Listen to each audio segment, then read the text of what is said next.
Ginpatpat naman sang isa ka medical expert ang duha ka klase sang stroke o kon cerebrovascular accident. Kasunod ina sa nagasaka nga numero sa mga kaso sang stroke diri sa Western Visayas. Sa interview sang Bomba Radio kay Dr. Doreza C. Abad, ang section chair sang Adult Neurology and Department of Neurosciences kag head sang stroke services sa Western Visayas Medical Center, iya ginpahayag nga ang duha ka nagapanguna nga klase sang stroke amo ang ischemic stroke kag hemorrhagic stroke. Sino kay Dr. Abad, ginatawag nga ischemic stroke kung mayara sang pagbara sa ugat nga nagasupply sang dugo pakadto sa utok o kung kumayara sang kulang nga supply sang oxygen kag nutrisyon. Samtang ginatawag naman nga hemorrhagic stroke kung naglupok ang ugat sa utok. Ginpakigbahin man niya nga ini nga mga kondisyon mahimo nga resulta sa nagkalain-lain man nga risk factors kaangay sang diabetes, high blood pressure, natalana o kon mataas nga cholesterol kag iban pa nga mga sakit.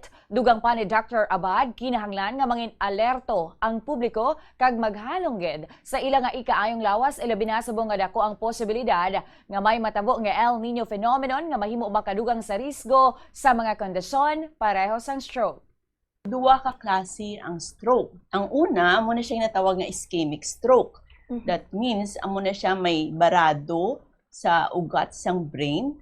Ang ikaduwa naman is hemorrhagic stroke. Amo na siya naglupok ang ugat. So, sila nga duwa, nag-cause na siya, that means limited or kulang or wala na gid sang supply sang dugo sa brain.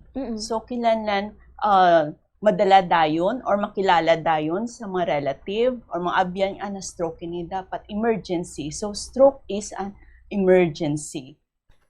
Si Dr. Doreza Abad.